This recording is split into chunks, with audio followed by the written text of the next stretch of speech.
मित्रांनो नमस्कार. मी आपला मित्र विजयकुमार स्वामी. फ्लॅशबॅक मध्ये मी आपलं मनापासून स्वागत करतो. आमचे लाडके मालक अर्थात अमित विलासरावजी देशमुख यांनी शिंदे सरकारवरती टीका करताना सुरक्षित बहीण योजना केव्हा आणणार असा सवाल केला. मला आवडला तो प्रश्न. मित्रांनो, महाराष्ट्रामध्ये लातूर जिल्ह्यामध्ये सुरक्षित बहीण योजना, सुरक्षित ताई योजना केव्हा आणणार असा मालक अमित देशमुख यांनी केलेला प्रश्न हा मनाला खूप भावून गेला. महाराष्ट्रामध्ये जे अत्याचार सुरू आहेत महिलांवर, याच्याबद्दल ते बोलत नाही. आपल्या लातूरमध्ये महिला सुरक्षित नाही, आणि म्हणून आमचा सवाल हा आहे की सुरक्षित बहीण योजना तुम्ही कधी आणणार. परंतु हा प्रश्न विचारण्याचा नैतिक अधिकार मालकाला आहे का असा मला प्रश्न पडला. म्हणजे आमचे लाडके मालक आता निवडणूक आलेली असल्यामुळे इलेक्शन मोड मध्ये आहेत. रोज कुठेतरी जायचं आणि काहीतरी बोलायचं, वस्तुस्थितीला धरून असेल नसेल, खोटं बोलणे असेल, रेटून बोलणं असेल, हा मालकाचा स्वभाव आहे. स्वभाव गुणानुसार तो बोलतात आणि समोरच्याला ते भयंकर आवडून जातं, कारण वस्तुस्थितीकडे फारसं कोणी लक्ष देत नाही. आणि म्हणून मी आज आपल्या समोर फ्लॅशबॅक मध्ये न्यायला आलो. मी आपल्या सर्वांना फ्लॅशबॅक मध्ये घेऊन जाईल आणि आमचे मालक अमित विलासरावजी देशमुख यांच्या संकल्पनेतील सुरक्षित बहीण योजना केव्हा महाराष्ट्रामध्ये होती असा मला प्रश्न पडला आहे, आणि तो मी मालकाच्या समोर थोडासा आरसा धरण्याचा प्रयत्न करणार आहे.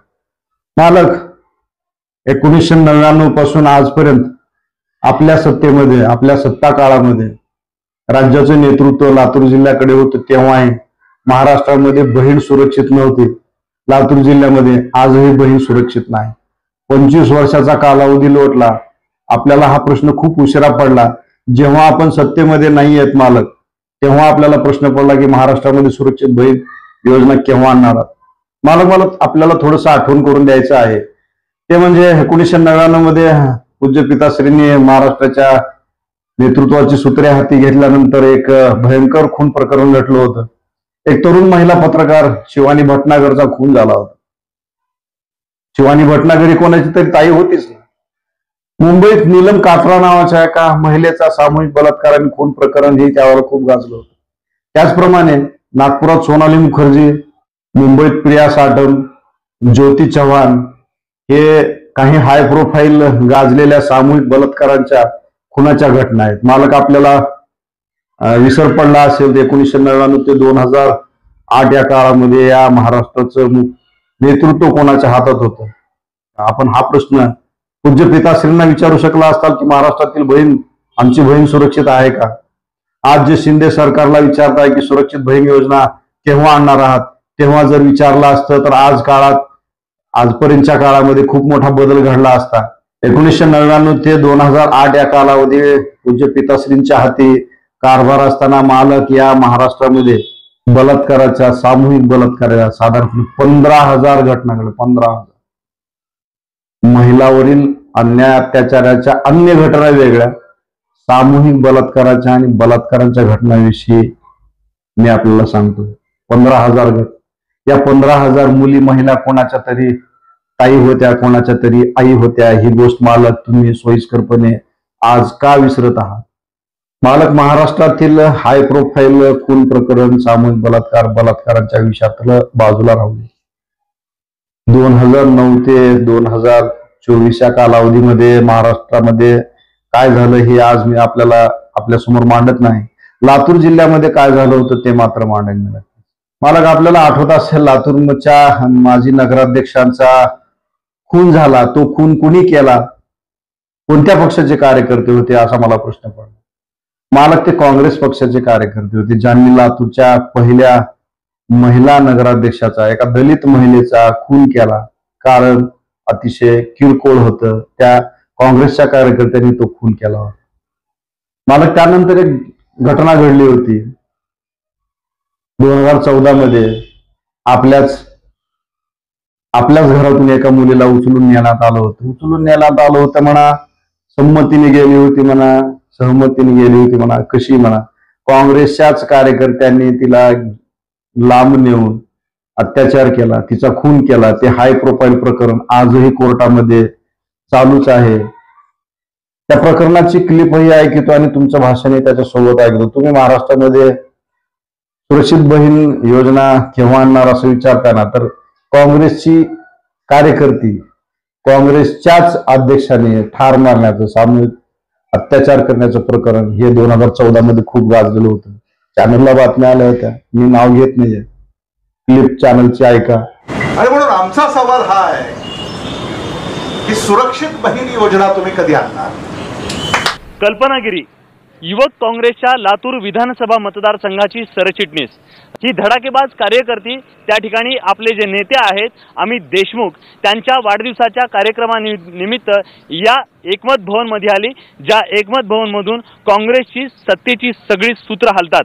या ठिकाणी ती आली, तिने आपली गाडी या ठिकाणी पार्क केली आणि या ठिकाणी आपली गाडी पार्क केल्यानंतर ती पुन्हा कुठे गेली याची कुठलीच माहिती समोर आली नाही, कारण याच ठिकाणाहून ती बेपत्ता झाली. की ह्याच्यामध्ये सीबीआय चौकशी व्हावी व उज्ज्वल निकम सारखे एखादे चांगले सरकारी वकील इथं ती बाजू मांडण्यासाठी कल्पनागिरीची उपस्थित राहावे, ही सर्व लातूरकरांची मागणी आहे. काँग्रेस एका बाजूला म्हणते की राहुल गांधी काही विचारलं की महिला सक्षमीकरण हा शब्द वापरतायत, ते परवलीचा म्हणून. मालक, त्यानंतर एक मोठी घटना घडली होती. एका मराठी वृत्तवाहिनीने लातूर जिल्ह्यातून दरवर्षाला सरासरी 300 पेक्षा अधिक महिला मुली बेपत्ता होत असल्याचं प्रकरण काढलं.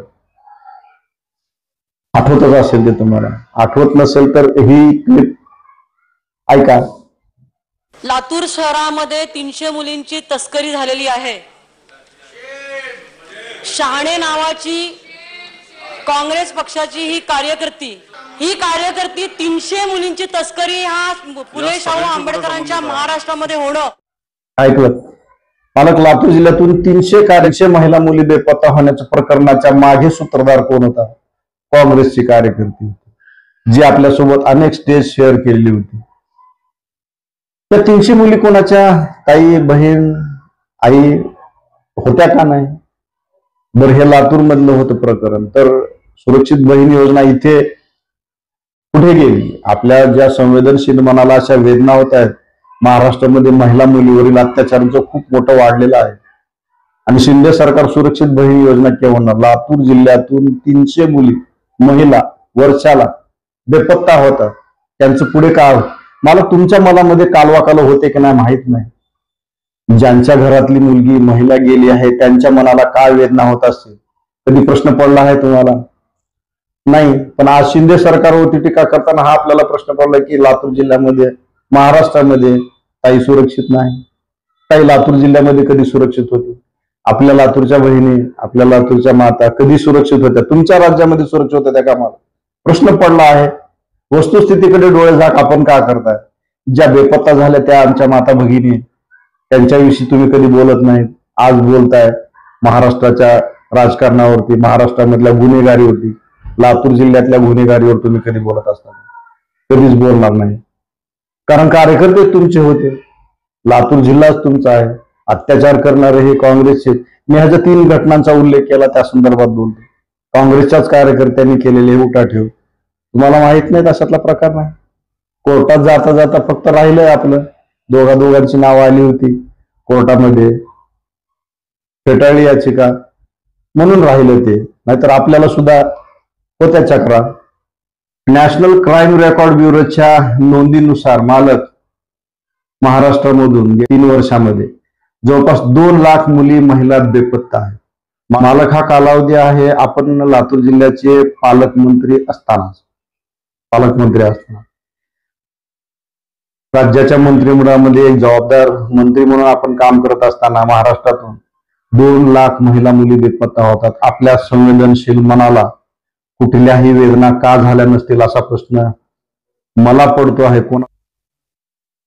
मालक, एक गोष्ट माझ्या आपल्या लक्षात आणून द्यायची आहे. ज्या वलांडीमध्ये सहकार रत्नाचा एक मोठा देखणा सोहळा पार पडला आत्ताच काल परवा, त्या वलांडी गावामध्ये, एक छोटस गाव वलांडी, आपल्याला माहितीच आहे, आपण जातच असता नेहमी. मी काय सांगावे, त्या गावामध्ये एका 6 वर्षीय मुलीवरती, 6 वर्षाच्या मुलीवरती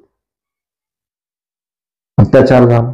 वलांडी इथे एका 6 वर्षीय मुलीवर अत्याचार झालेला आहे, बलात्कार करण्यात आलेला आहे। त्या घटनेचे पडसाद आता जिल्ह्यातच नव्हे तर राज्यभर उमटताना दिसत आहेत। आपण काही बोललात, ऐकलं नाही, मी बोललेलं ऐकलं नाही म्हणून, किंवा आपल्या वृत्तपत्रात आपल्या पुरोगामी विचारांचं जे दर्शन घडवतं त्या वृत्तपत्रातही आपण काही प्रतिक्रिया दिल्याचं वाचलं नाही, आपण काही बोललात ऐकलं नाही।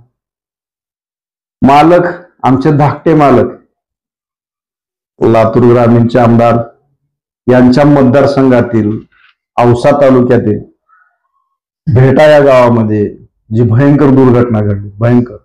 लातूर जिल्ह्यातनं एक अत्यंत धक्कादायक आणि घृणास्पद घटना समोर आलेली आहे। गावात राहणाऱ्या एका 70 वर्षीय महिलेवर बलात्कार करून तिची हत्या करण्यात आली आणि हत्येनंतर आरोपीनं मृतदेहावर 4 दिवसात अनेकदा बलात्कार केल्याचं समजतंय। लातूरच्या भेटा या गावातली ही घटना आहे। 70 वर्षीय महिलेवरती अत्याचार। ताई, आई सोडा, आजी सुद्धा सुरक्षित नाही तुमच्या राज्यात, तुमच्या मतदारसंघात। मुंबई पुण्याचं काय घेऊन बसलात? ज्या 70 वर्षीय महिलेवरती अत्याचार झाला ती आजी होती, आजी होती। साहेब, तुमच्या मनाला काहीही संवेदना झाल्या नसतील। मालकाच्या, धाकट्या मालकाच्या मतदारसंघातील महिला होती। यापेक्षाही भयंकर गोष्ट म्हणजे मृत्यूनंतर पुन्हा 3 दिवस त्या आजीवरती असा अमानुष अत्याचार झाला। मालक तुमचा मतदारसंघ आहे, तुमचं संवेदनशील मन हळहळलं की नाही माहित नाही। तुम्ही वलांडीतील त्या पीडित मुलीच्या घरी गेलात की नाही माहित नाही, भेटागावच्या त्या महिलेच्या घरी गेलात की नाही सांगपुराला माहित नाही। जायला पाहिजे होतं मालक। तुमचं संवेदनशील मन महाराष्ट्रातील सुरक्षित बहिणीविषयी बोलतंय तर लातूर जिल्ह्यातल्या सुरक्षित नसलेल्या आजीला तर जाऊन भेटा, तिच्या घरच्या लोकांना भेटा, त्या 6 वर्षाच्या मुलीच्या आई वडिलांना तरी काय वाटलं सर, भेटा, आपल्या भावना व्यक्त करा। पण नाही, तुम्हाला महाराष्ट्राची चिंता आहे। लातूर मधल्या घटनाकडे डोळे झाक कशासाठी करता आपण, हा मला प्रश्न पडला। मालक, महाराष्ट्रामध्ये सुरक्षित बहीण योजना चालू होईल तेव्हा होईल। महाराष्ट्र सरकारमध्ये आपण आल्यानंतर सुरक्षित बहीण योजना चालू करा, काहीच हरकत नाही। मालक, एक गोष्ट मी एक थोडक्यात सांगतो, थोडक्यात म्हणजे आठवण करून देतो, कारण माझा विशेष फ्लॅशबॅक आहे, विशेष फ्लॅशबॅक। फ्लॅशबॅक मध्ये नेणं हा माझा उद्योग आहे। फ्लॅशबॅक मध्ये नेऊन आपल्याला वास्तविक घटनांची जाणीव करून देणं हा माझा हेतू आहे। मालक, आठवत असेल नसेल, तुम्ही लहान असाल, खूप लहान होतात तुम्ही। लहान 6 वर्षाची लहान बालिका सुरक्षित नाही लातूरमध्ये तुमच्या, 70 वर्षाची आजी सुरक्षित नाही तुमच्या राज्यात। अहो मालक, इतकेच काय हो, अहो ताईची बाहुली सुद्धा सुरक्षित राहिली नव्हती, गेली होती ना चोरीला ताईची बाहुली। महाराष्ट्रातील यच्चयावत पोलीस यंत्रणा त्या बाहुलीला शोधत होत, ती गोष्ट मी नंतर कधीतरी तुम्हाला। आज सुरक्षित बहीण अनुषंगाने जे आपण बोलत आहात, वस्तुस्थितीला सोडून महाराष्ट्रामधल्या घटनांचं राहू द्या, लातूर मधल्या बहिणी सुरक्षित कशा राहतील ही योजना आपण आपल्या कार्यकर्त्याला सांगा। जिथे आपलेच कार्यकर्ते जर सामूहिक अत्याचार करत निघालेले असतील, आपल्याच पक्षाचे कार्यकर्त्या महिलांना पळून येत असतील, तिथे महाराष्ट्राचा कशाला विचार करताय? तुर्तास इथंच थांबतो। नमस्कार। हा फ्लॅशबॅकचा विषय आपल्याला कसा वाटला नक्की कळवा, शिवाय घालायला नक्की या, आपलं स्वागत आहे। धन्यवाद।